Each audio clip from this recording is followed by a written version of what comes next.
DA নিয়ে পশ্চিমবঙ্গে রাজ্য সরকারি কর্মীদের একাংশ দীর্ঘদিন ধরে আন্দোলন করছেন। কেন্দ্রীয় হারে মহার্ঘ ভাতা প্রদান সহ একগুচ্ছ দাবি দাওয়া রয়েছে তাদের। ইতিমধ্যে সেই জল গড়িয়েছে সুপ্রিম কোর্ট অবধি। শীর্ষ আদালতে নির্ধারণ হবে অগন্তি সরকারি কর্মীর ভাগ্য। এসবের মাঝেই ডিএ নিয়ে বড় গরমিলের অভিযোগ প্রকাশ্যে এলো।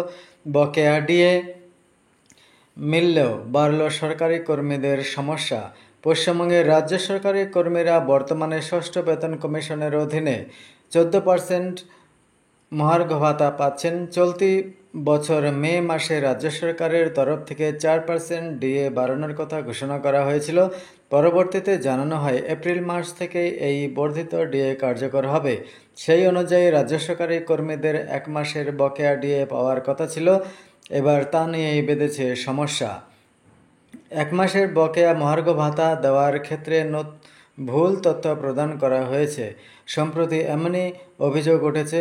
শিক্ষানুরাগী ঐক্যমঞ্চের সাধারণ সম্পাদক কিঙ্কর অধিকারীর দাবি, পশ্চিমবঙ্গের রাজ্য সরকারি কর্মীদের যে এপ্রিল মাসের বকেয়া ডিএ দেওয়া হয়েছিল সেটা পে স্লিপে দেখানো হয়নি।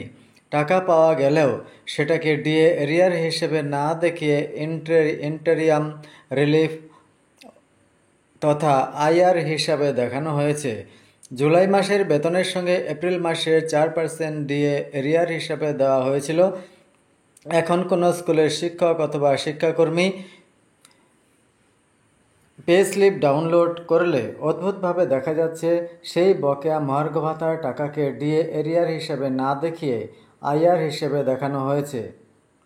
বকেয়া ডিএ নিয়ে এই ভুল তথ্য দেখানো প্রসঙ্গে শিক্ষানুরাগী ঐক্যমঞ্চের সাধারণ সম্পাদক আরও বলেন, অ্যানুয়াল স্টেটমেন্ট ডাউনলোড করলে সেখানেও ওই একইভাবে ভুল তথ্য দেখানো হচ্ছে।